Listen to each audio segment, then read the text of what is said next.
do Pratna.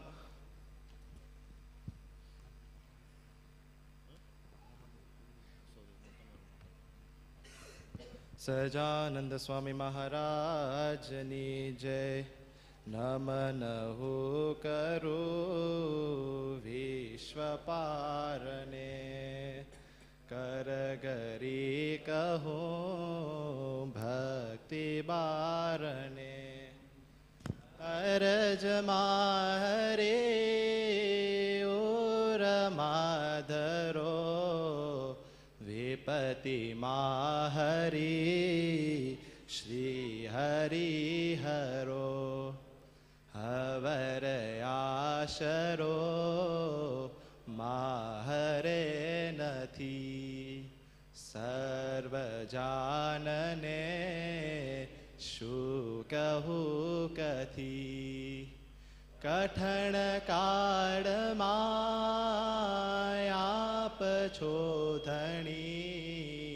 Sukhad Shamada Muktanamani. Amarnapati Ashatahari. Nasikarakhajo Lajamahari. Pranatapalacho Sarvana Prabhu. Dinadayad Cho Vishwana Vibhu. Vimala Murati Puramavaso. Najarathi Prabhu Dhuranatha Adhika Trasane Torinakhajo. Narayana Dasane Pasarakhajo. Narayana Dasane Pasarakhajo. Bolo Sri Sajananda Swami Maharaj Ni Jai.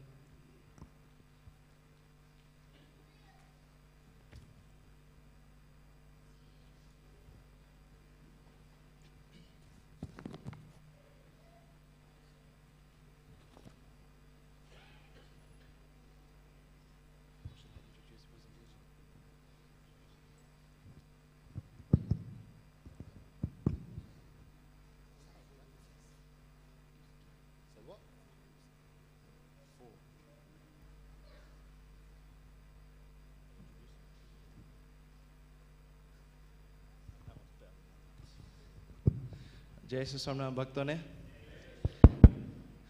So today's topic is the future. So everyone's heard the past and the present, and now hopefully we'll be giving you some knowledge on what we will be doing on the future. So I'd like to pass it on to Raj to start the first couple of slides.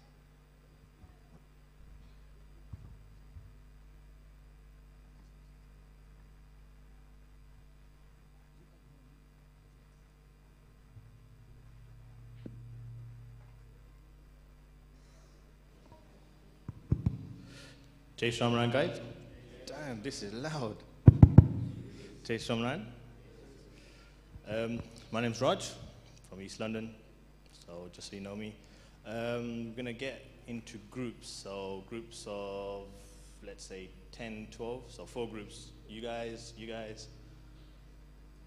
guys, just get into 4 groups, innit? Huh? Oh, Ek Bapano group as well.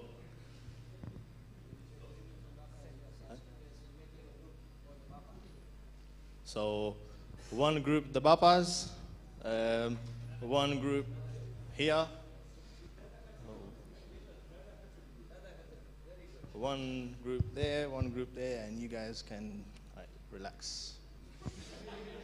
And if the ladies can do the same, if they can also get into their respective groups.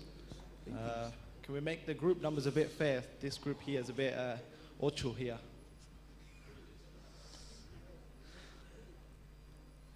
Bapas have got their their group there. We'll call them the Dada Kacha group. Okay.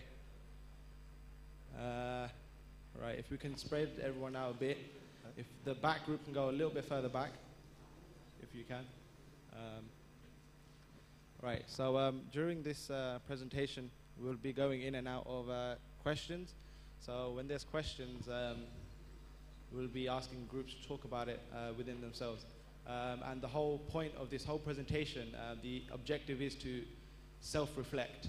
There's no point going into the future if you can't reflect on what you're doing now. So we've got some questions that Bhagat will ask, and then we'll just hand it over to you guys to talk.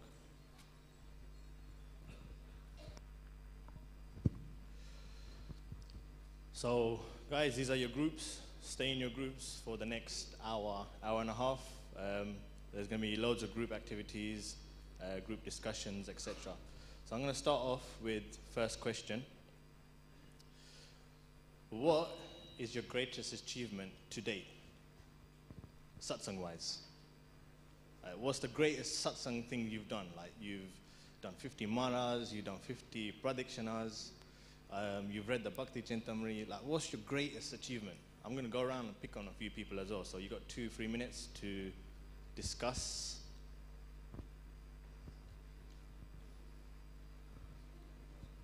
આજ તારીખ સુધી તમારો greatest achievement શું છે? Is it that you've done a pujan, you've done a katha for someone, it could be one of your chaturmas niyams that you've done, so any major achievement that you've done in satsang till date. So yeah. I don't see no talking, discuss.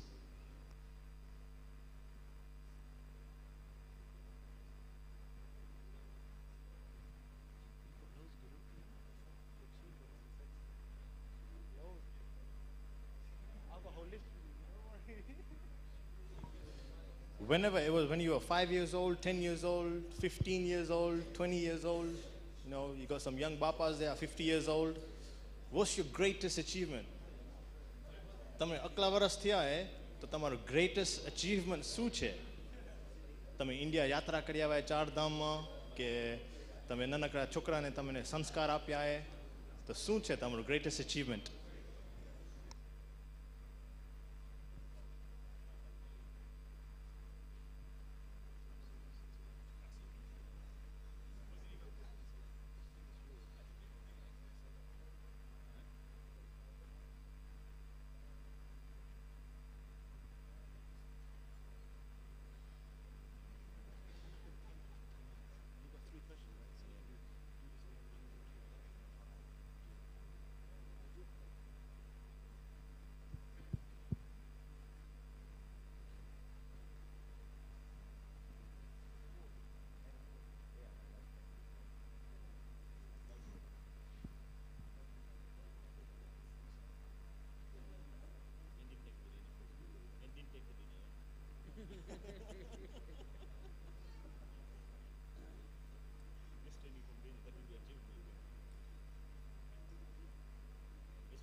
Okay, guys, we're going to hear some answers. This first group here, one of you guys, what's your greatest achievement? What's your greatest achievement? Don't feel shy. When I first started coming BYM, You first started coming BYM? Or you continually come? I continually come. Continually come. That's good, that's good. This group here, one answer from that guy there. Everyone was pointing to you, innit? Sorry. The charity night walk. Charity night walk. Okay, that's good, that's good. Another one from that group.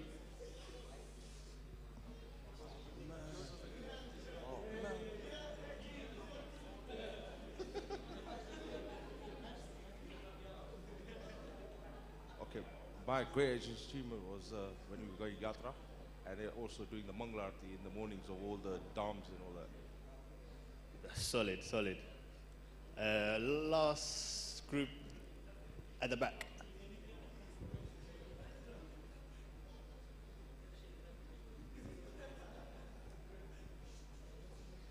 Jason and everyone. So I want to say that my biggest achievement is coming into Monday. So if I ask myself where would I be like in a few years ago, I definitely would have Monday in the picture, because I never used to go. I would only go like once a year, maximum.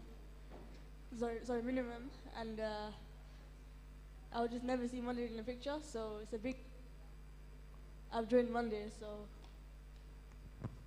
That's deep, that's deep. Okay, one more from the Bapas.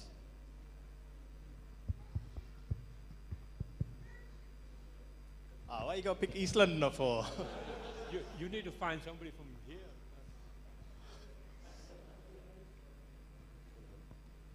I've been reading Satsang Jivan and I find it interesting.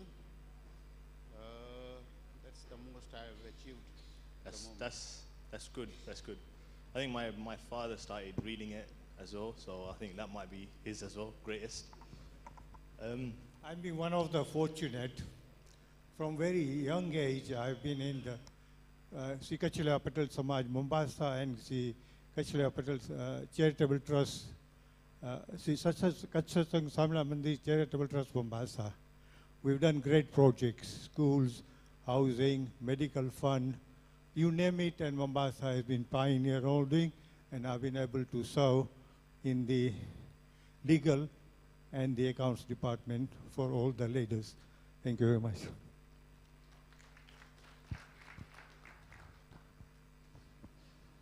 So keep your answers in mind, yeah? We're moving on to another point now. So, imagine this, yeah, there's a meteorite coming in it. It's heading to Earth, yeah? It's called like Optimus Prime Megatron 3000, yeah? It's gonna hit in the next 50 minutes. So, in the next 50 minutes, what are you guys gonna do to better your satsang? Like, what do you want to achieve in the next 55 minutes? You've only got 55 minutes. Like, some of you are gonna die, some of you are gonna survive, yeah? For those who do survive, what are you gonna do in the next 50 minutes? And those who do die, what are you gonna do to make sure you get to Dham? Think about it, 50 minutes, yeah? What are you gonna do? You got 2 minutes to think about it. You've only got 50 minutes, right? This is your last 50 minutes on Earth, right? We've just heard on BBC that we're gonna, like, this is the last 50 minutes that we're gonna live. So now think about if you heard that harsh news, what you would do to get to Dham. So you got only 50 minutes to live.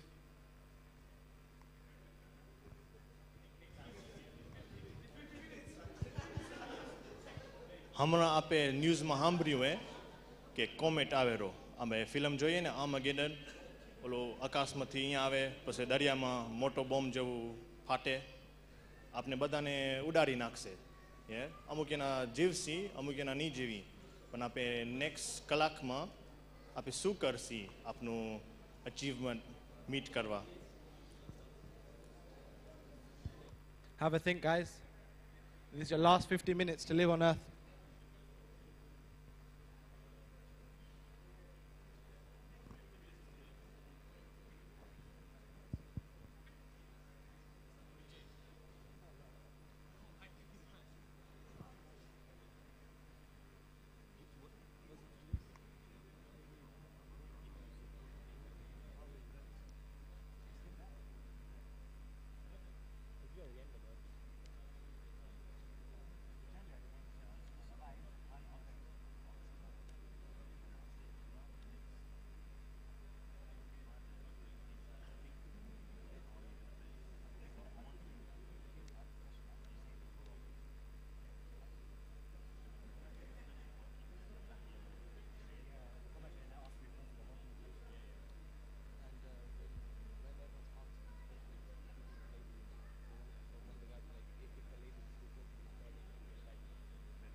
The time's ticking, guys.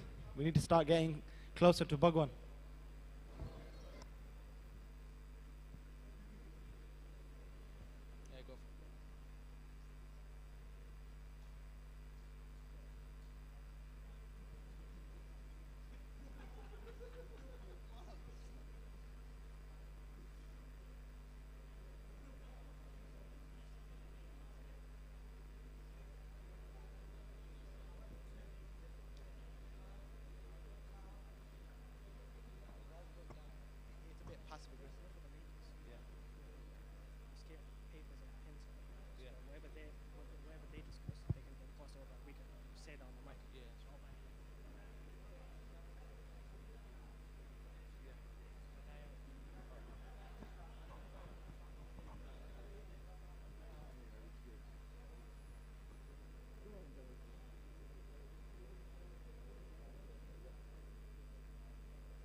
Okay, we're going to go through some answers now. Shh, guys, quiet down, quiet down. Okay, we're going to go through some answers now. Listen up, guys. What are you guys going to do in the next 50 minutes? Silence, please. Silence. Santi Rakcho, please. So, meteorite is getting closer. What are you planning to do?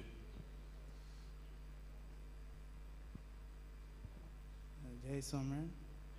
So we were saying, yeah, that 50 minutes isn't going to make a difference because you're going to be doing that bhajan in that 50 minutes because you know you don't have any more time after that. So it's going to be Sakam Bhakti. So there's no point you doing all that Sakam Bhakti to get to Maharaj in that 50 minutes when you could have done an entire life, could have split it out day by day. So yeah.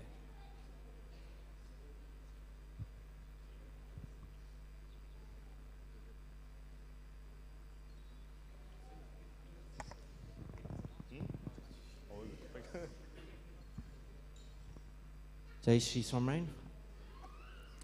What I was going to say is the Harit Swami has left us before he departed to Akshardham. He said, if my devotees do one extra Mara in their puja every day, I will come physically collect them from and take them to Dham.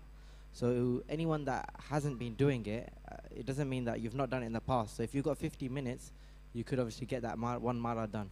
And Swami will 100% collect you, as long as you've got the Vishwas in his words.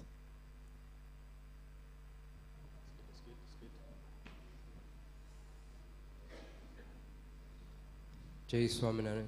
I would say, I think it says in the Vajramat that towards the end, if you know it's coming, is remember all them utsavs, that you've had, all the good memories that you've had, whether it's, Abhishek in Mandir, or it could be a conversation you've had with Swami, it could be a conversation with the Haribhaktos. Just look around and talk about them, I would say. And remember the good times, and that's it. Cool. That's good. So a lot of them are remembering what you've learned in the past at your current, present time to, get away from this obstacle that's coming. So one more.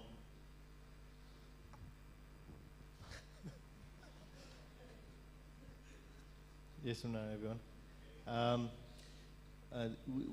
This group was quite excited because it basically meant that we could go to Akshardham in 50 minutes' time. So it was really about realizing that, our soul is separate from the body. And we basically said we'd do a jam, a ras, some sort of utsav, get everybody together, get the family together, sort of almost, remember the past times, but also, look at the future and what could happen if we went to Akshardham. Okay, good. So the answers that I heard are more like, okay, you guys are gonna die, innit? But what about the ones who survive? Yeah? So that brings me on to my next point.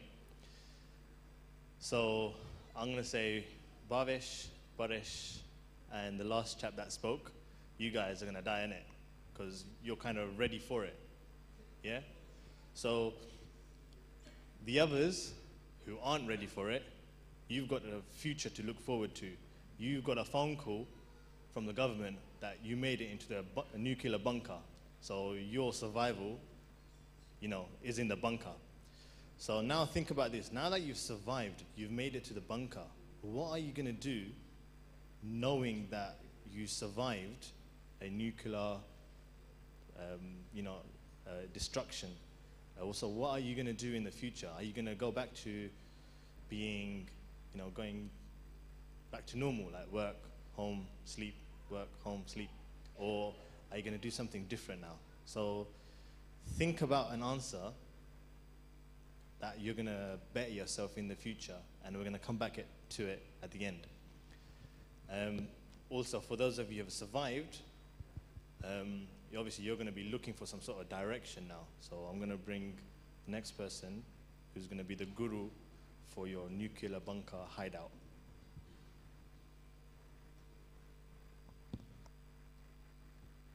All right. While we were doing this presentation, prepping for this presentation, we were like, we have these talks about how to prep for the future, and during this whole presentation, everyone will be buzzed. Okay, let's do this. Let's start doing more niyams. But then eventually it starts fizzling out, because this is the bubble that we live in Mandir. But then when we go out, we then realize, oh, we've got this काम to do, we've got something else to do, we've got other responsibilities. So we had to think of a way such that whatever you learn today, you take home, but not just whatever you learned today, but also further it at home. So come back to what you learned in the presentation and develop it more. So something that we made was a Satsang survival guide, right? So some of the East London Hari Bhaktas will be giving out a booklet now. So this survival guide is yours to keep, and it's personal to you. So once you flick through it during the activities if you can. I'll explain why we made this book in the first place. So in this book, it's this whole analogy of a nuclear bunker, right? So there's going to be a nuclear attack on us, and the government spends so much money on making a nuclear bunker. So they make sure there's enough water to be stored, there's enough space for people to sleep. But what are we doing in our satsang, right? There are times in our satsang where effectively a nuclear attack's going to happen, where our satsang goes low. And we need a nuclear bunker for us to pick us up. So this book we've made is for you to develop yourself and to increase your satsang. So this is effectively our nuclear bunker. Just to quickly run through what this book has. So this book includes what Kal Yuga is. It's got the second pages of Santos. So there's loads of pictures of Santos, elder Santos. We've got pictures of Dharmajivan Swami, Mant Swami, Harisop Swami, Dharmakishore Swami. These pictures are there to remind us who grew us, who has developed us into where we are now. So these pictures will pick us up when we need to be picked up. Again, there's voices of inspiration. So from the Amrut Vani of Santos themselves to motivate us. You might see quite a lot of blank pages, right? It's not that we've been lazy and we haven't filled everything in. But the reason why there are blank pages there is for you to write your own things. We don't want to give you a book with all the answers. Everyone's journey is different.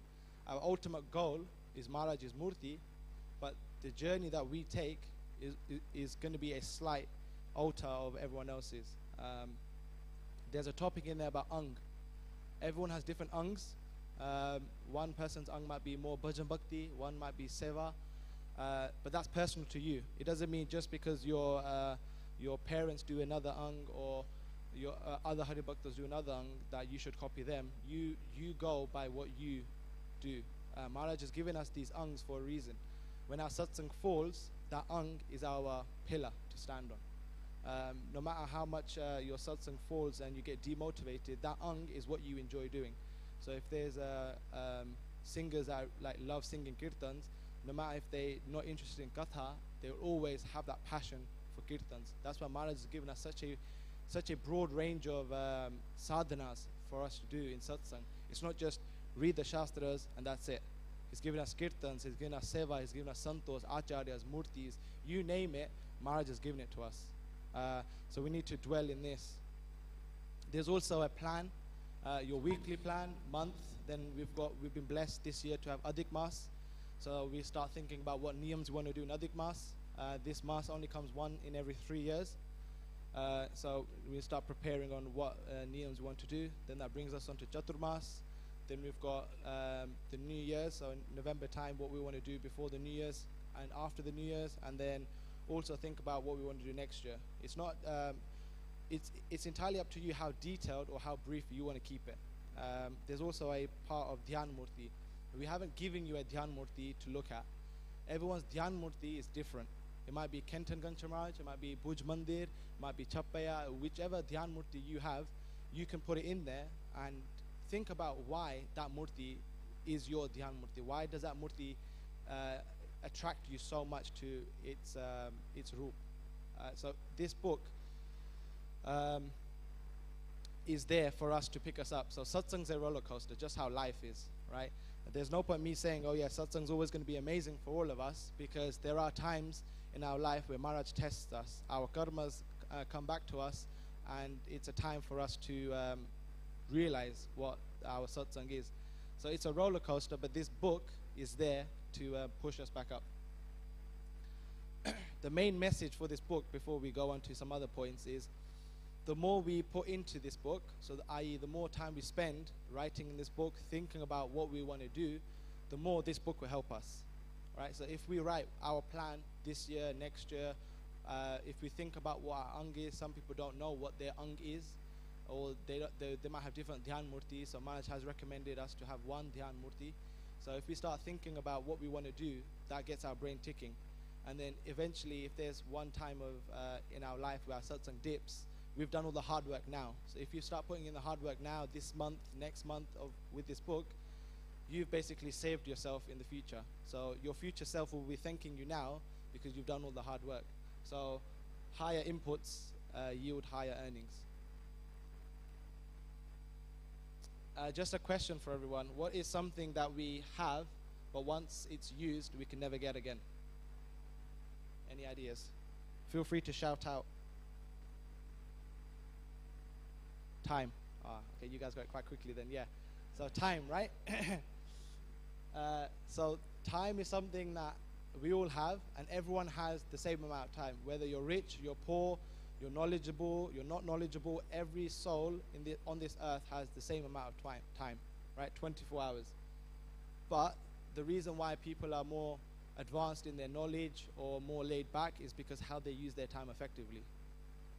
And this is what we need to think about. So the first page goes on about saying we don't have enough time, but we need to put in the time for our satsang. Just how we put in our time for our family. We put so much time into jamwanos, so like everyone's making so many like dishes like 2 days before a jamwano, but the jamwano is like on Sunday, right? Quite a lot of people can relate that, because I see some Snapchats of people making desserts 2 days before the actual jamwano actually happens, right? So we put so much effort into that, right? But if we know that a Mota Utsav's coming, how much prep do we put into our own satsangs? Has there ever been a time where we're like, before this Utsav, I want to achieve this. I want to be at this level, so when I get to this particular Utsav, I'm at this stage. One main thing that Mota Santos say, we should keep a diary with us, right? Not a diary saying, dear diary, I did this, but more so satsang. what we did that day, what things we could have done better, and if we've taken avgun, what things or what mistakes have we made. Because personally, when my satsang was falling last year, I didn't know why my satsang was falling.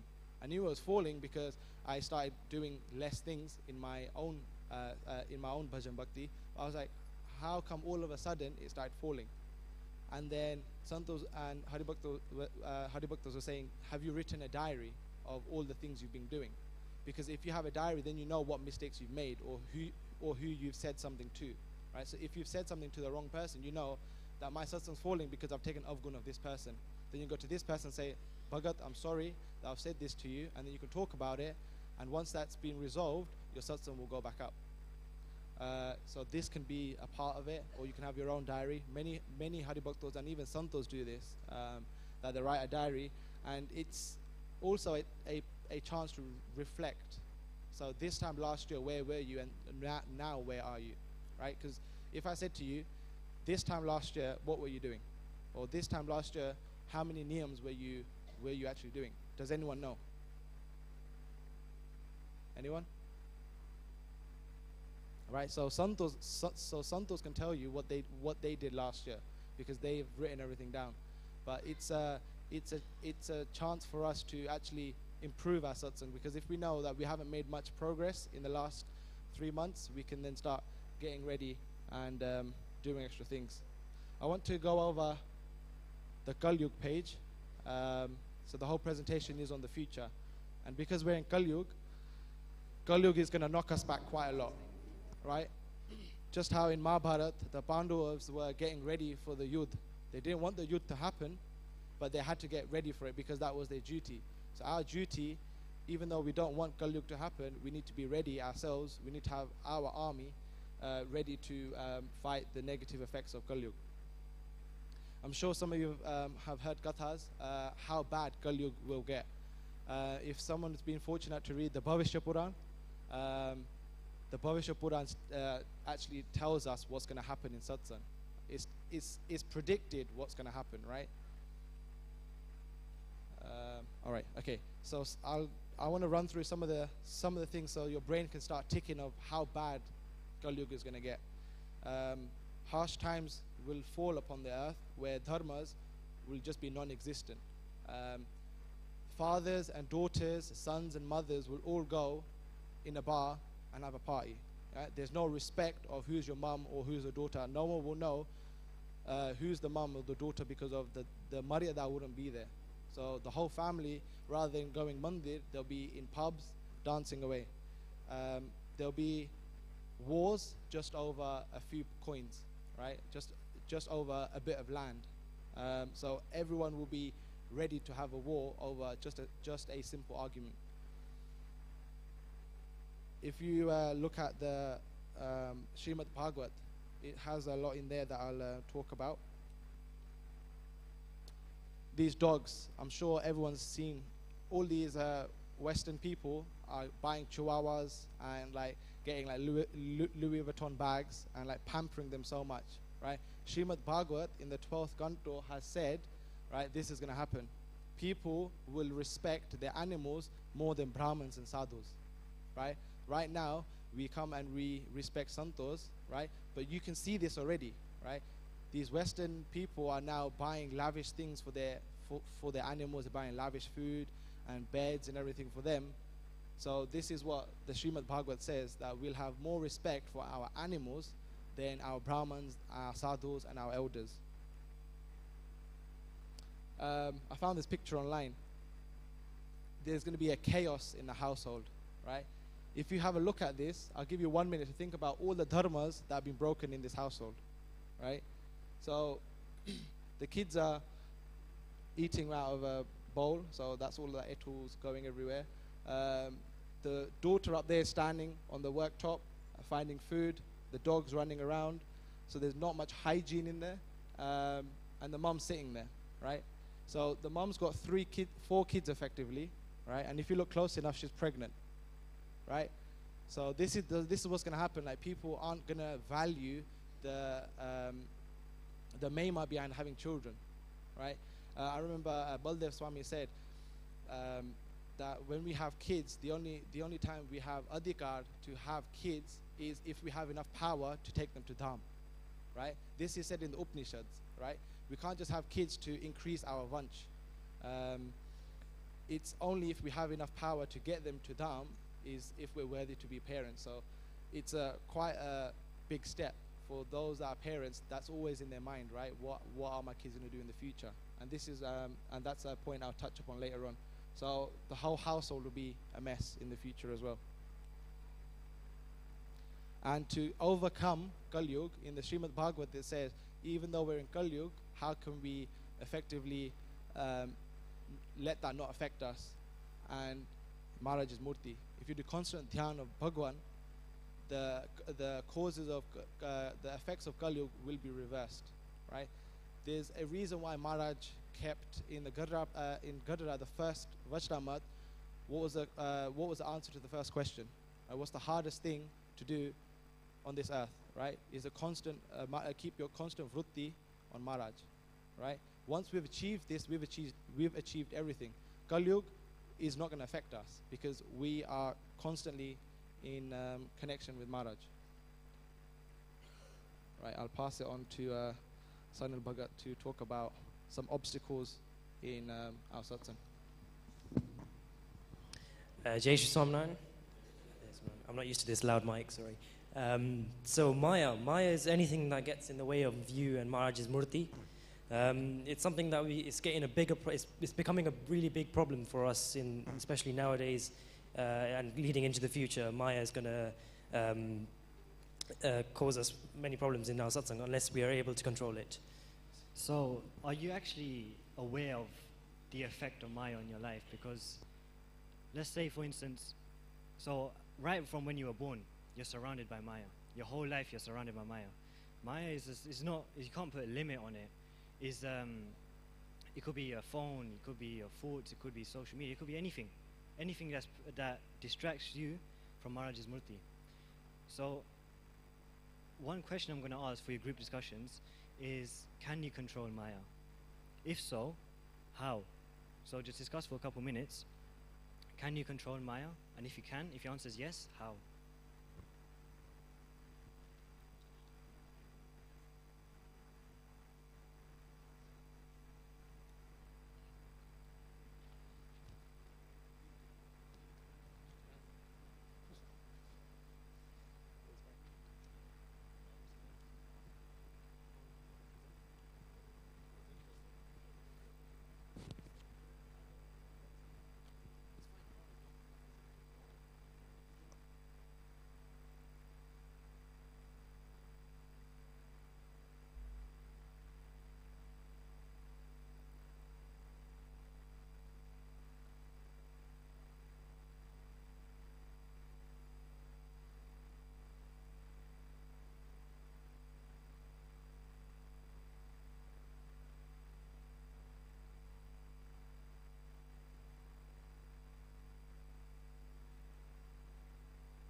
Okay, sorry to interrupt if you're still speaking. We're going to go around and hear some answers now.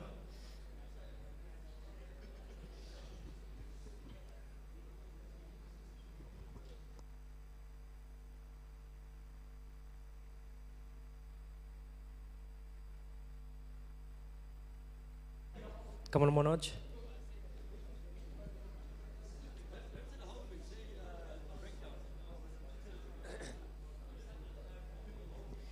Shh. Can we have quiet for Manoj, please?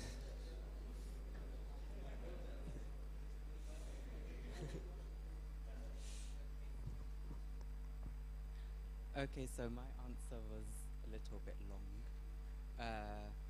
I said two things. So the first thing was understanding the position of Maya will help you. So in the Srimad Bhagavatam, it clearly makes a distinction because Maitri asks, what's the difference? So Maya is the dasi of Bhagwan, but humans have become the servants of Maya. So if you cut out the middle person and go directly to Bhagwan, why are you serving Maya?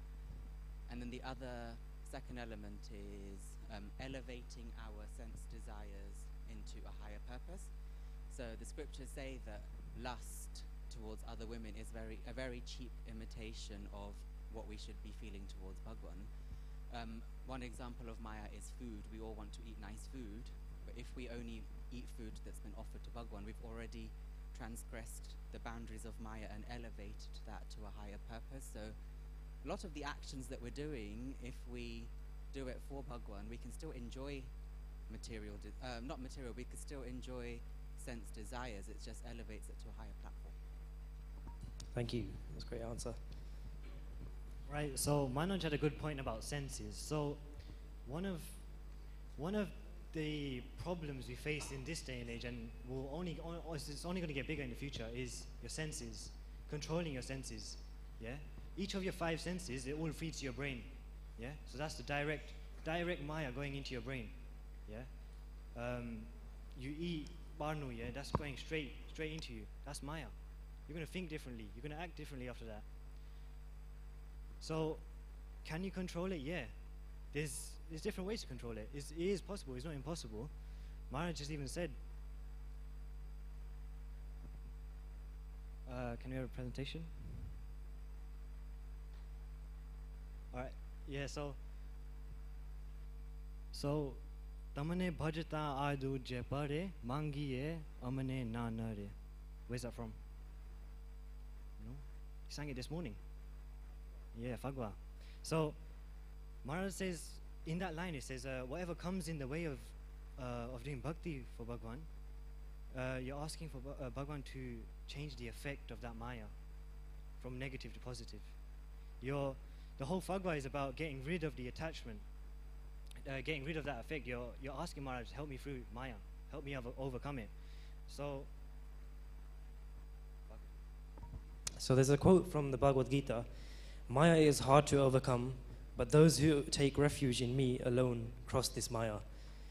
So essentially, the more we allow Maya to control us, and the longer we leave it to take control of us, the harder it is to overcome it. And it's even worse when we fall weak in satsang. So let's say Maya has hit you hard, yeah? It's punched you in the face twice. What do? Yeah, you come back from it, but you come back with another punch, but at least one punch. Now, why don't I say punch it twice? Punch Maya back twice. Because you just throwing that first punch into fighting Maya, just that, Maharaj will see that as you trying to overcome it. And Maharaj says that if he sees you trying to overcome Maya, he's going to help you. He's going to give you that extra strength to overcome it. You don't need to do anything after. That strength will come itself. You just need to take the first step to overcome Maya. You don't need to worry about how you're going to overcome everything. Take a step into overcoming a bit of Maya, and the rest will just come automatically. So for example, when we're doing Amara and our mind goes astray, we need to fight our mind and make sure that we concentrate on Maharaj's Murti back again. Also, if you're in an environment where you're surrounded by Maya, if you have to go to a pub or something, just focus on Maharaj's Murti and then try and detach yourself as much as you can. from Maya. So we're going to move on to the next activity. There's a few pictures that are going to come up on the screen. I want you to discuss in your groups what comes to mind when you see the picture. So we've got Osama bin Laden here.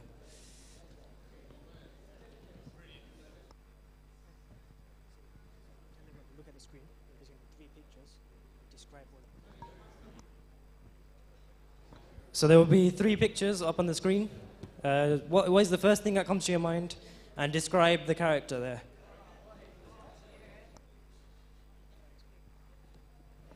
So this is Floyd Money Mayweather. He's a famous boxer. And he's showing off his money. We have Mr. Donald Trump.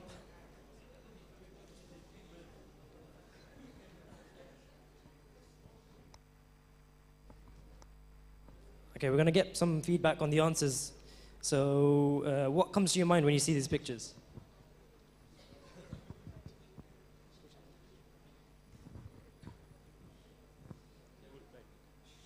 It's definitely bad because he's done a terrorist attack which has affected loads of people and some families. He's done nothing really good to society. So he's done nothing good, he's a terrorist. Anyone else for Floyd Mayweather or Donald Trump?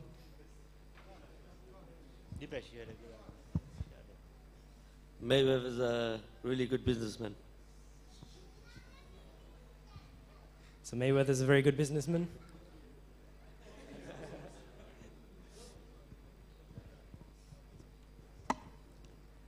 Destruction, power, and wealth. So we've got destruction, power, and wealth. Powerful words there. Dheeraj bhai? I think if you look at it from a spiritual side, definitely Osama, he's caused a lot of havoc. He's nearly caused a world war between the West and the Iraqis and them. And then, this Mayweather guy, Depesh's idol, clearly, I think he's definitely trying to flaunt his money, which is definitely the wrong thing. Whatever we have, Maharaj just said, we need to be very humble about it. And who was the third guy? Oh yeah, Donald Trump. I think it really depends whether you like him or not. I will have no comments. I think sometimes he's a good guy. He's to the point, and that's what you need in a leader. Guy knows what he wants. He's not beating about the bush. He says, "This is it, and this is it." Jai Samrat.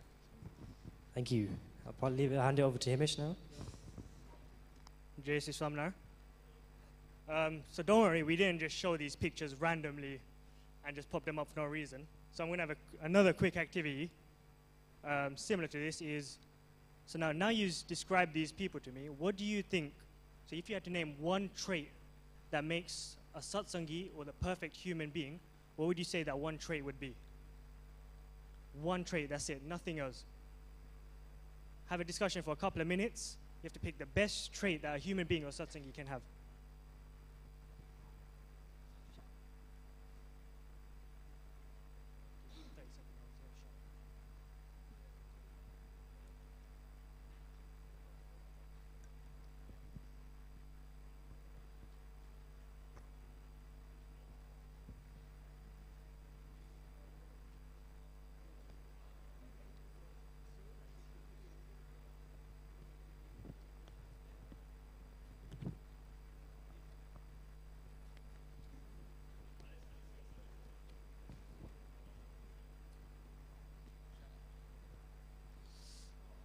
Okay, time's up. So I just want one person from each group just to shout out that one trait that you think makes a perfect satsangi / human being.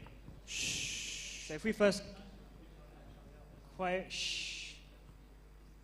If we can get this first group on the left to just shout out the one trait you decided. Your time's up, you have to pick one. Money. Okay?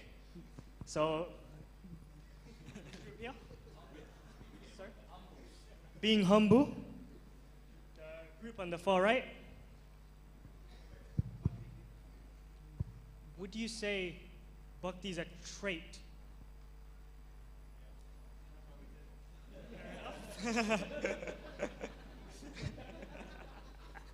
Fair enough, I'll give you that one. And the far left.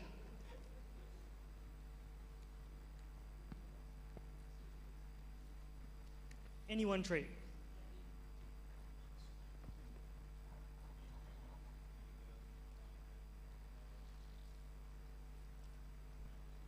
So humanity and being kind. Okay, so now the first picture I'll go back to is Osama bin Laden.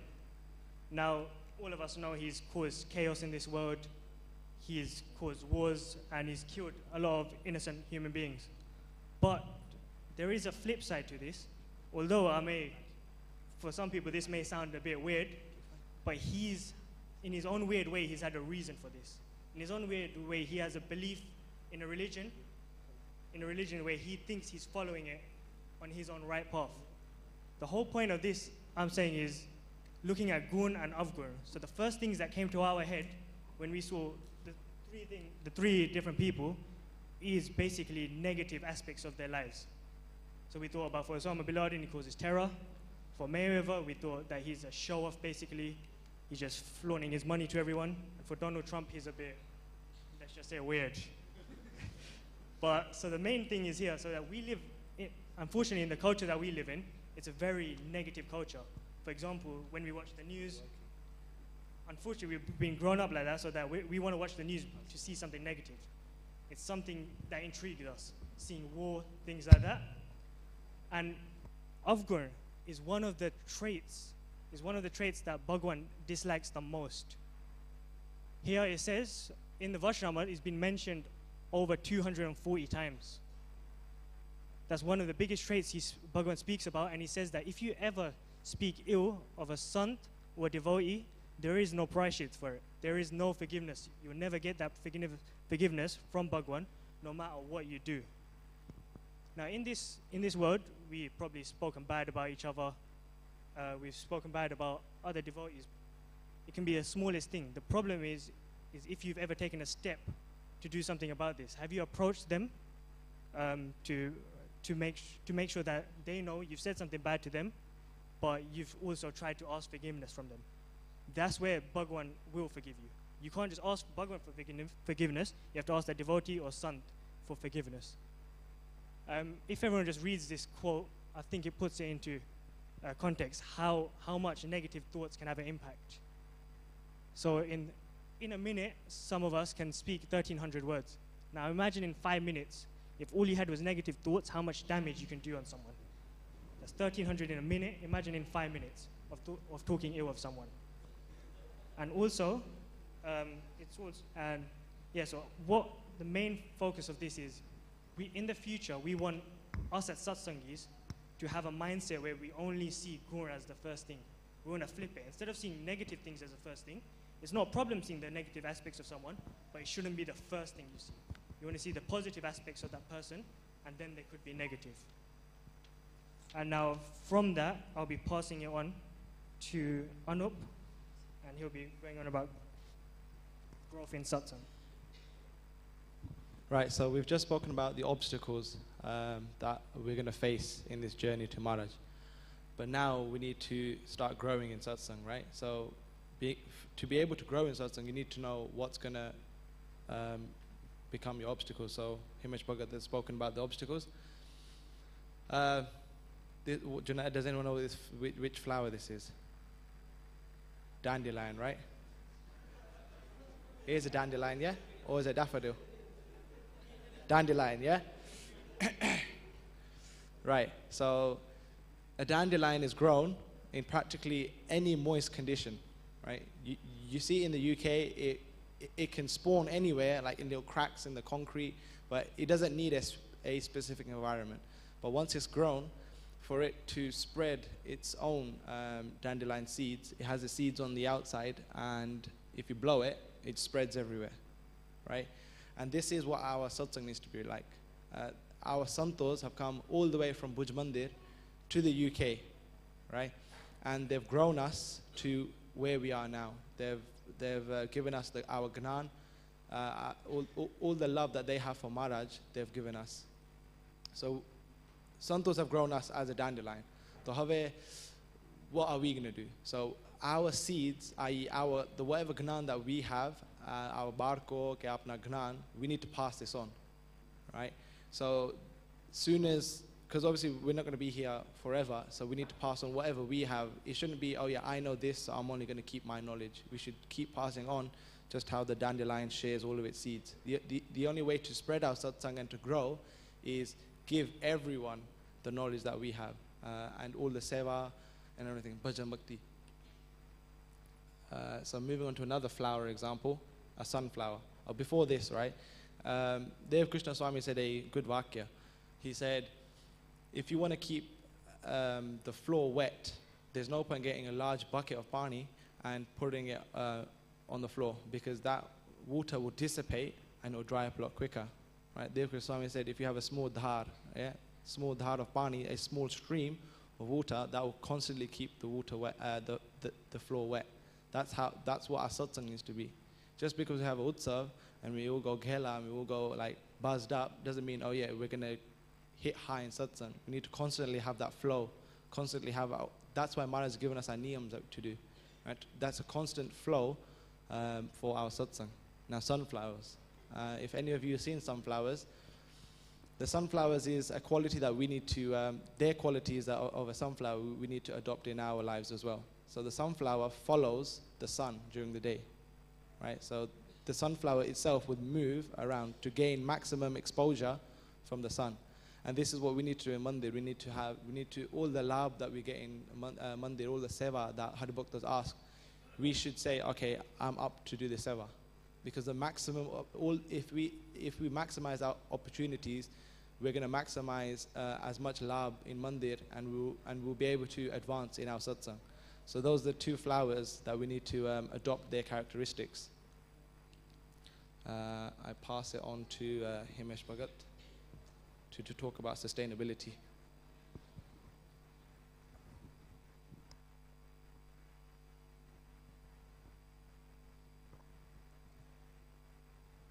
Okay, so now we've got a few aspects of how we can improve ourselves in satsang. There's a step to doing this. We can't just rush ourselves into satsang and just go crazy on it and just go, okay, I'm just going to read the whole Vaishnava today. I'm going to read all the shastras I can within this week. There's a way of doing this, and we want to start doing this from today, but there's a sustainable way of doing this. Bhagwan is Dayaru upon us, and he understands that he doesn't expect us to just give ourselves completely to him. There's ways of doing it, and he wants us to do it in a way where we don't just think about our futures, but other generations. So your children, even your children's future children, so the third generation down. That's going to be touched upon later by Anup. One of the things we've said is that we want to be able to put, instead of one person putting all their time and effort into mandir. So we all have big events in our mandirs, and sometimes we leave it to this one person. This one person takes over, we give them all the responsibility, and they get the full load. Instead of that, why can't we all together give a small portion of our time and effort, let's say, I don't know, 10, 15 minutes of your day towards this project? Imagine how much more sustainable this is in the future. Instead of draining one person out, they can carry on doing this for years. Instead of maybe after the end of the year, they don't want to be part of the satsang anymore because they feel so drained. And from this, I'll be passing on to Raj to develop on this.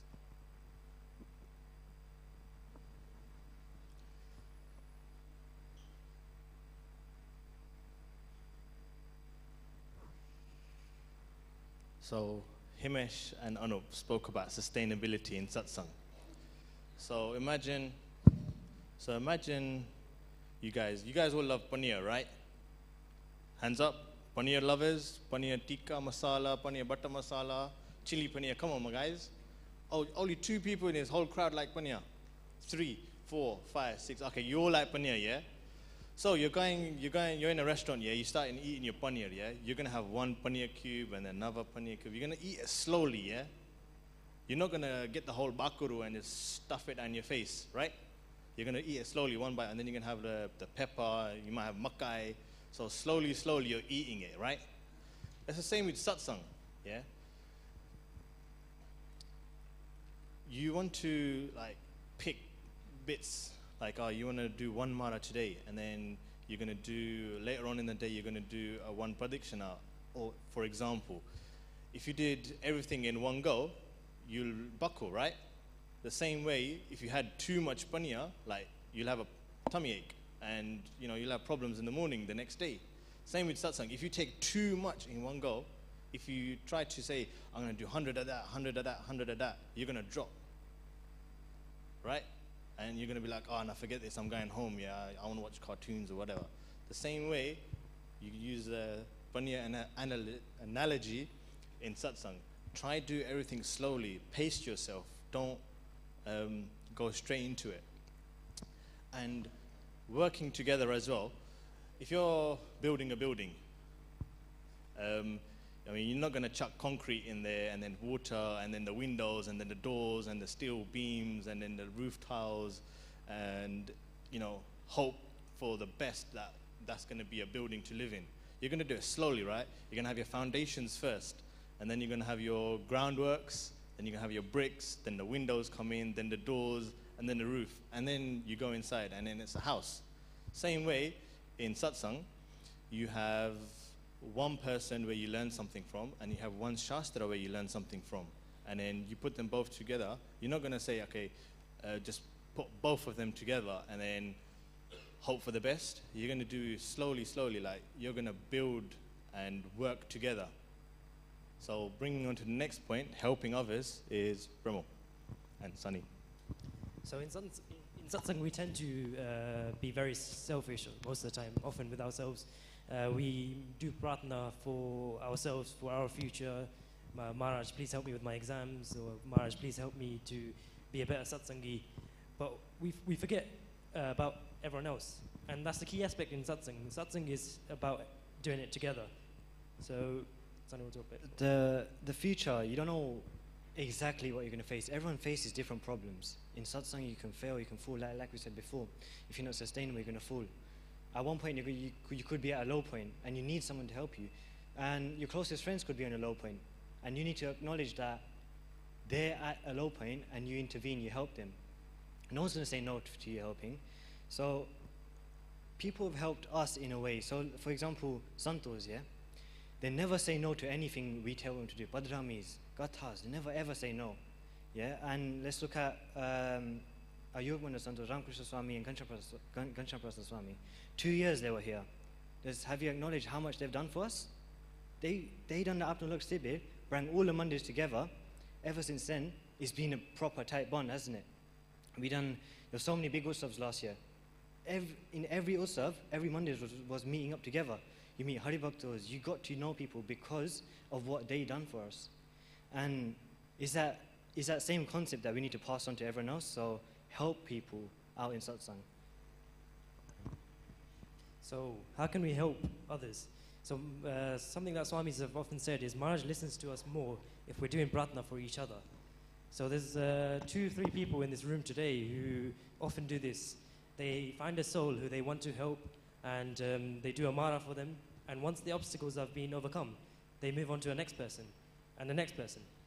So imagine we all adopt this, and how much sukh can we gain and help each other gain from doing a mara for someone else? So let's say I need help in my satsang, yeah? I don't see it, someone else sees it. Let's say, for example, Pramo sees it, yeah? So what's Maharaj going to do? Maharaj indirectly helps you himself as well. He's going to, they're saying that Maharaj nimit banawe, Haribhaktone. So he's going to make Pramo nimit. So indirectly, he's helping me. So a lot of times you won't see that someone's helping you. For what Pramo said, that a couple of Haribhaktas are doing Maharaj for someone else. You don't know that's happening, yeah? And you're helping people, it doesn't have to be direct. Indirect through prarthana. And it's a domino effect. You help someone, they help someone else. You help someone, later on in future, they're going to help you. And that's what you need. Next point, yeah.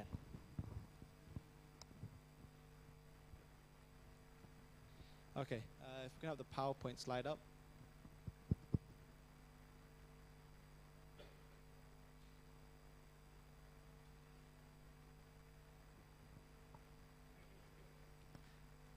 Can we have the slides up, please, Bhakto? Right. I spoke to Santos about So while I was in Seva in 2016, I got a chance to go to Bhuj Mandir to do Seva. And my days were limited. So my last day in Seva, I had such a buzz and my life changed quite a bit. So just as I left, I spoke to Govind Prasad Swami and I said to him, Swami, I've gained so much insight and so much love for Maharaj while I'm in Bhuj Mandir. How do I take this back to the UK? The UK is such a hard place to do bhajan bhakti. I really didn't want to leave India, right? The sukh there in the four walls of Bhuj Mandir is the sukh that you can never find anywhere else. And I was really worried that all the hard work I did and where that jamin that Bhuj Mandir has got, that sukh isn't anywhere else. I said to Swami, how do I go back to the UK in such a polluted environment to carry on my bhajan bhakti that I did in Bhuj Mandir? And Swami said, it's all in the mindset, yeah? That question that you've said is wrong. Like, the bhajan bhakti you do here is the same as doing in Bhuj Mandir. But it's what we perceive about the UK or Australia or America. If we keep Bhuj Mandir in our heart, we can still improve as our bhajan bhakti. Santos, for examul, Bhaktivedanta Swami, for example, it was his first time coming to the UK, but yet he didn't let that perceive as an obstacle. He still carried on. So all the Santos have come here and they've still kept their niyams, they've still kept going on. So I think it's just, if we remember that Bhuj Mandir is here, right? This Mandir is Bhuj Mandir, right? We've got Santos, we've got Haribhaktos, we've got Maharaj's Murti. That's all we need. So we can find Satya Yug in Kal Yug, right? If we keep Maharaj's Murti in our heart, wherever we're going down the road, Satya Yug will come and find us and will be distant from Kal Yug. A hunt's swan, right? One of the characteristics that a swan has is if you give a swan, if you mix water and milk and give it to a swan, the swan has the ability to only take the milk from that mixture, right? That's quite interesting. And this analogy is something for us to think about, that even though there's so much difference in the UK, where you've got your bhajan bhakti, you've got social media, you've got all of this, but if we adopt the qualities of what a swan does and just only picks out what we need from this world, we can get to Maharaj. Same with the lotus. A lotus is so pure in color and in its form that it can grow anywhere, as in it can grow in mud, right? So something that with such filth, mud, something so pure can still be grown.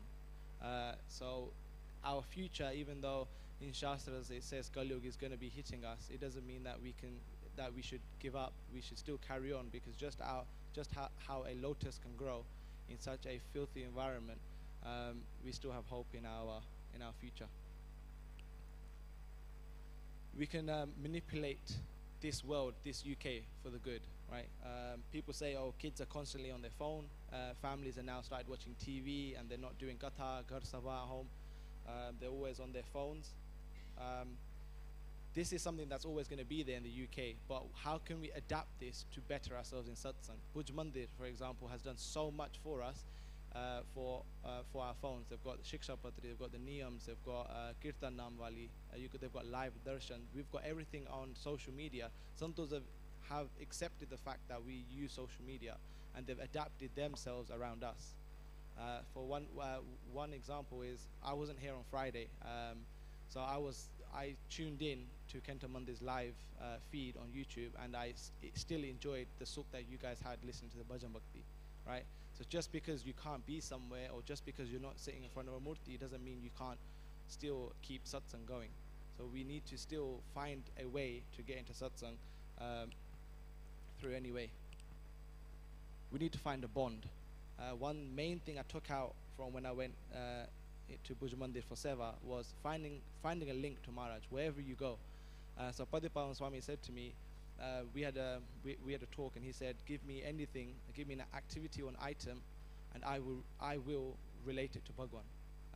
And so we spent quite the whole night just talking about this whole principle of trying to link everything to Maharaj.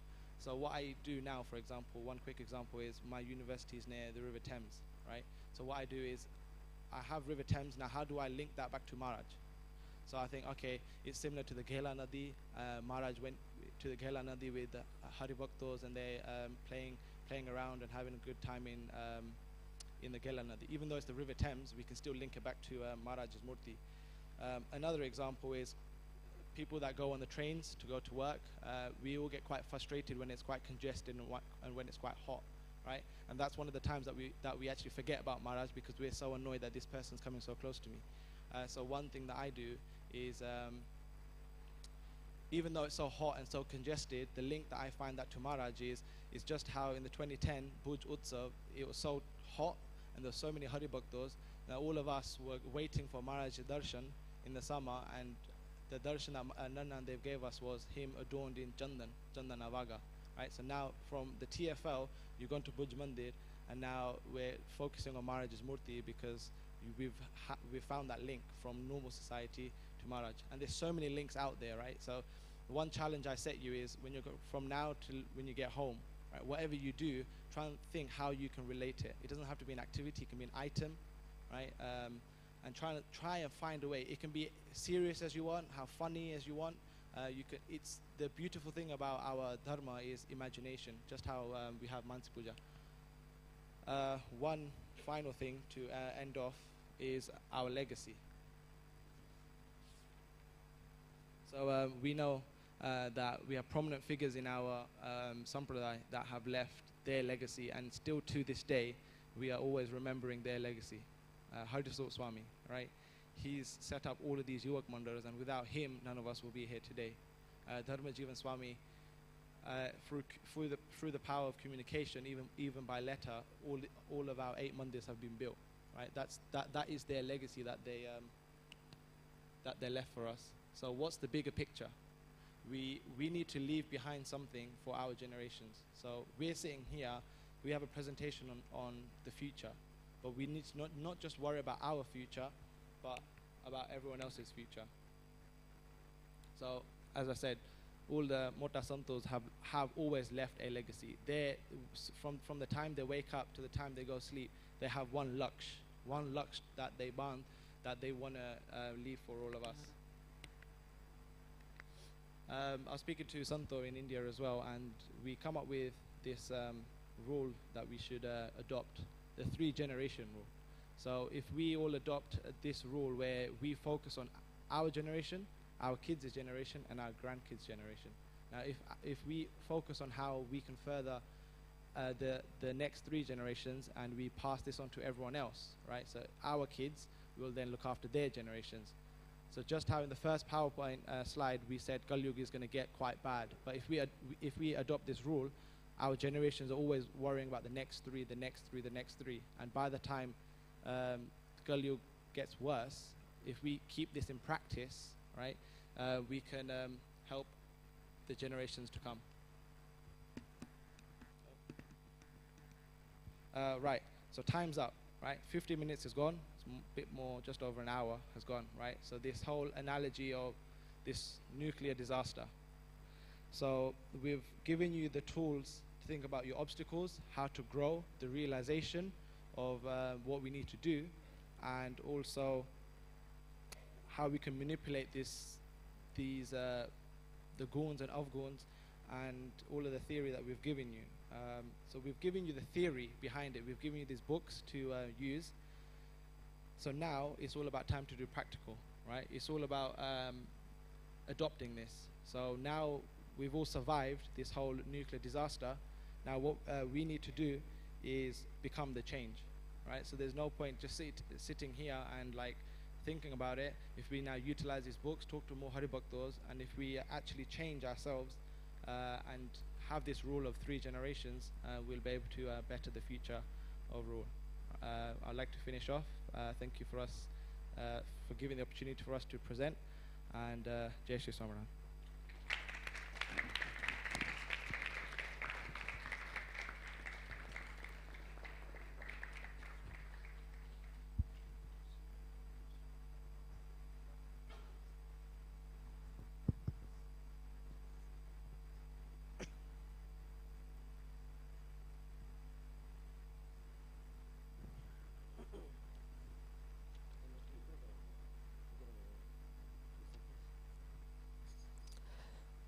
Jai Shri Swaminarayan, everyone. Jai Swaminarayan. હવે બરાબર ભૂખ લાગે છે થોડીક. સરસ. આજનું presentation આપણે હતું અબાઉટ ધ ફ્યુચર. આપણે આપણા ફ્યુચરને કેવી રીતે સિક્યોર કરવું એની વાત બધી આવી બરાબર. આપણે જો I was counting the people who are seated here in gents side particularly they are about 70 એટલા બધા છે. હમણાં થોડાક 4-5 જણા વધ્યા. Very good. હવે should I think it's confirm our future is already secured? Can I believe on you guys? About 70 people, our future is totally secured. થઈ ગયું હે? બાપા શું કહે છે પાછળ? 100%? તમારા છોકરા હવે કોઈ રોંગ મેમાં નહીં જાય ને? Very good. બાપાઓને ભરોસો. તમને શું કહો? What do you say about your kids? Do you believe in your kids? કે my kids won't go? નથી. જો આ પ્રેઝન્ટેશન વાળા કરવાની ખબર નથી બિચારાને. અને ઇટ્સ રાઈટ રિયલી. એના માટે છે આ સત્સંગ, એટલા માટે છે. જુઓ, I remember here the words of Shriji Maharaj in Vachanamrut સહિત કે રોજે રોજનું એકાઉન્ટ રાખવું. રાઈટ? જેમ વાણીઓ પોતાનો એકાઉન્ટ કરી રાખે એમ એવરીડે એકાઉન્ટ રાખવું. આ તમને સત્સંગ survival book has been given to you. એનું કારણ શું છે કે તમે એનું એકાઉન્ટ રાખો રોજ. મારા લાઈફમાં કેટલું પ્રોગ્રેસ થયું, મારા ફેમિલીમાં કેટલું પ્રોગ્રેસ થયું. આ બધી સિચ્યુએશન એવી છે. તમારે એક બ્રાઇટ ફ્યુચર જોઈએ છે ને? રાઈટ? તમે એકદમ સિક્યોર્ડ હોય અને તમે જ્યારે 50 વર્ષના થાવ, વેન યુ ગેટ 50 અને you are lying on the bed, your 3 kids 4 kids જેટલા કિડ્સ તમારા હોય, they doing seva of you, તમારી સેવા કરતા હોય. Your well of family, your business will be going very well. એ વખતે હાલતો હશે. Big house, big sofas, big TVs, big cars, everything is perfect. Your kids will be on a right track. They are doing your seva. They are totally in satsang. They are following each and every rule of our sampradaya. આવું family આપણને મળે ફ્યુચરમાં, આપણે કેટલા secured feel કરી. Right? આ સપના આપણે અત્યારથી જોવાના છે. આમાં જો પાછળ બેઠા તો બધા અબવ 50 છે. હવે તો એના માટે just countdown is already began for them. હવે ક્યારે મહારાજ એને લેવા માટે બધા વેઇટ કરે છે કે મહારાજ આવે એટલે જાય. પણ આપણે હજી ઉતાવળ નથી ને. We want to leave here for long year ને. જલ્દી જવું છે એ બરાબર. જુઓ, મહારાજના ધામમાં પહોંચી જાય ને. પણ જેટલા દિવસ મહારાજ રાખીએ એટલા એટલીસ્ટ આપણે એટલા તો મોજથી જીવીએ. રાઈટ?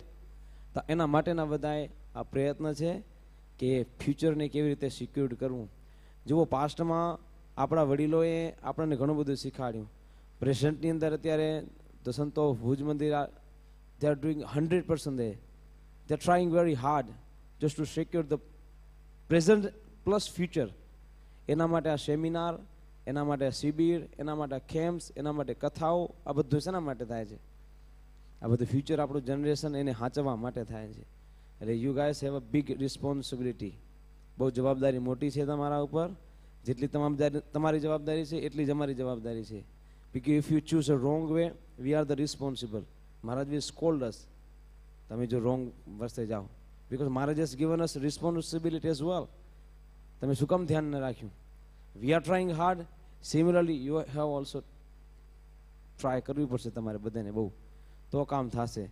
એટલે ડે બાય ડેનું આપણે એકાઉન્ટ રાખવું પડશે કે 5 વર્ષ પહેલાં કેટલો હતો, અત્યારે હું કેવો છું, મારો ફેમિલી કેવું છે, મારો આજુબાજુનો એટમોસ્ફિયર કેવું છે.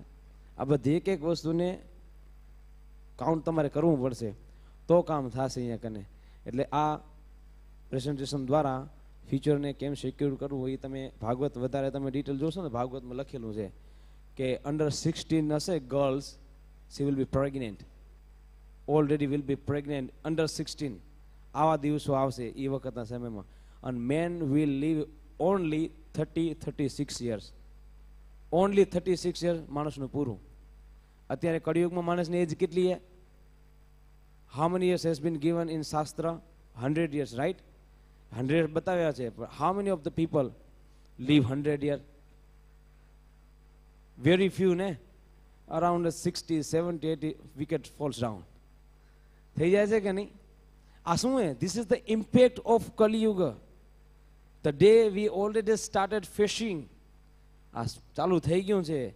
એઝ યુ ગો અપ આગળ જાશો, આ બધા દિવસો જોવામાં આવશે. બહુ ભયંકર દિવસો છે ભાઈ. અને only one thing will save you, that is the સત્સંગ. આ સત્સંગ, આ ભગવાન, આ સંતો, આ મંદિર, આ બધા ઓર્ગેનાઇઝેશન, આ આયોજન છે, એ જ બધા આપણને બચાવવાના છે. બાકી હવે ફ્યુચરની અંદર આપણને કોઈ બચાવવાળું નથી. આપણો નેબર, આપણો relatives, no one will save us. આ એક સત્સંગ વસ્તુ એવી છે કે આપણને બચાવશે. એટલે ભક્તજનો ખાસ કરીને ધ્યાન રાખીએ, આપણે આપણા ફ્યુચરને આપણે સિક્યોર કરવાનું છે અને સત્સંગના માધ્યમથી 100% આપણે આપણી ફ્યુચર છે એ સિક્યોર કરી શકશું.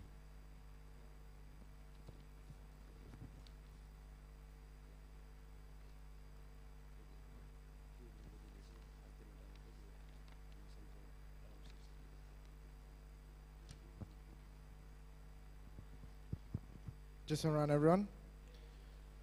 Okay, so just to give you a rough idea of the program for the rest of the day. So we're going to go upstairs like the rest of the days, have lunch, right? And we have the cube, right? So by the time you come back down from lunch, you'll see a big cube in the middle of the Sabah hall. So that's for everyone. So the kids and everyone will be with us. So hopefully if you were there last year, you remember how good it was. After that, from 3:30 onwards, there's going to be Ankut Darshan. Right, so we're going to have an Ankut set up in front of Gansha Maharaj. 4:30 we'll have Arti as usual. Katha will start at 5. It will be a shorter Katha than usual, and we'll have Jesta at 5:15. From 5:45 there will be a presentation done by some of our senior members, followed by Asiraj. Yeah, senior, they are senior, it's not young people. From 6:15 we've got Asiraj from a few Hari Bhaktas as well as Santos.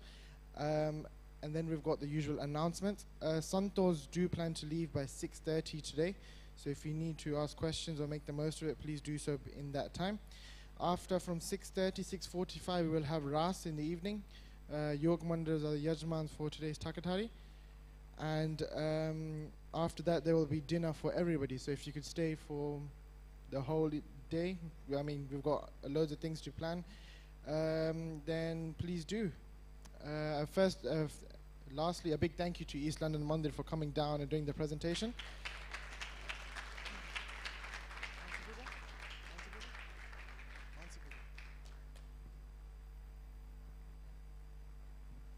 Okay, so if you could all sit up straight, Swami will do Mansi Puja for us, and then we can all go for lunch.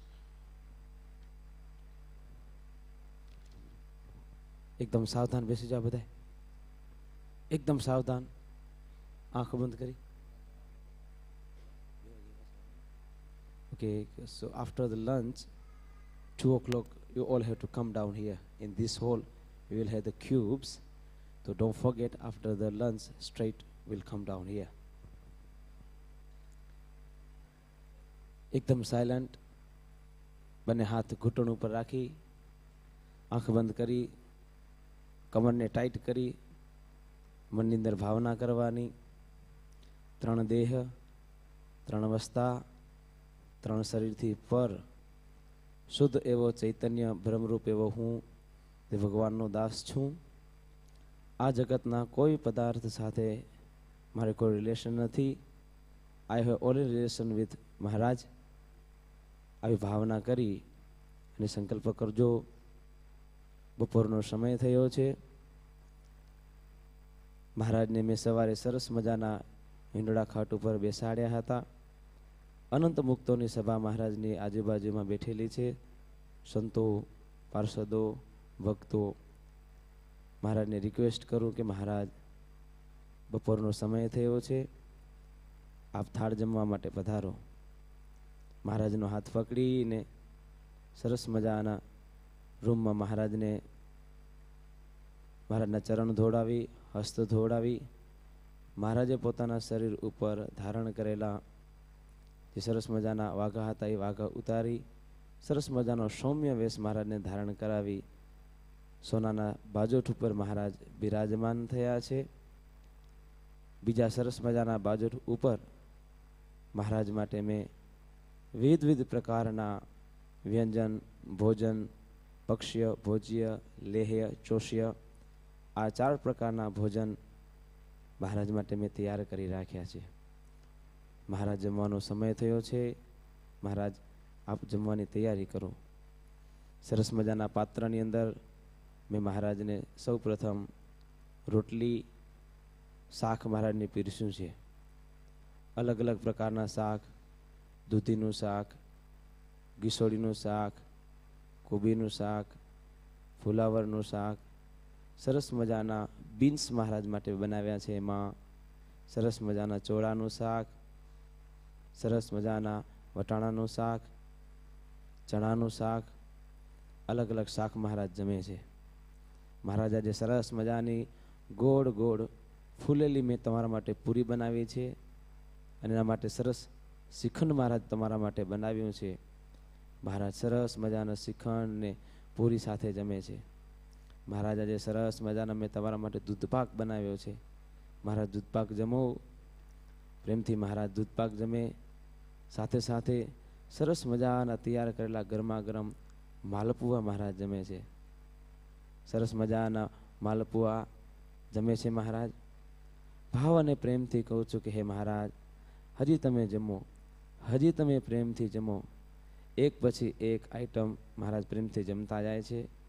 મહારાજ માટે સરસ મજાના જે ગાંઠિયા બનાવ્યા હતા, લકડિયા ગાંઠિયા, પાપડી ગાંઠિયા, ભાવનગરી ગાંઠિયા, આવા અલગ પ્રકારના વિવિધ ગાંઠિયા મહારાજ જમે છે. મહારાજ તમારા માટે મેવા અને મિષ્ઠાણ અલગ અલગ બહુ બનાવ્યા છે. મહારાજ આજે સરસ મજાના તમારા માટે પીળા કલરના મોતિયા બનાવ્યા છે. મહારાજ તમે મોતિયા જમો. મહારાજ તમારા માટે સરસ મજાના મગજ બનાવ્યા છે. મગજ જમો. મહારાજ આ ચૂરમાના સરસ મજાના ગોળના ઘીથી લચપચ એવા લાડુ મેં તમારા માટે બનાવ્યા છે. મહારાજ આ લાડુ જમો તમે. અલગ અલગ પ્રકારના મહારાજ લાડુ જમી રહ્યા છે. ત્યારબાદ મહારાજ માટે સરસ મજાના બાસમતી ચોખ્ખા મહારાજ માટે તૈયાર કર્યા છે. પ્રેમથી મહારાજ ભાત જમે છે. ભાતની સાથે મહારાજે દહીં લીધું છે. ભાતની સાથે મહારાજ દાળ લીધેલી છે. પ્રેમથી મહારાજ દાળ અને ભાત જમે છે.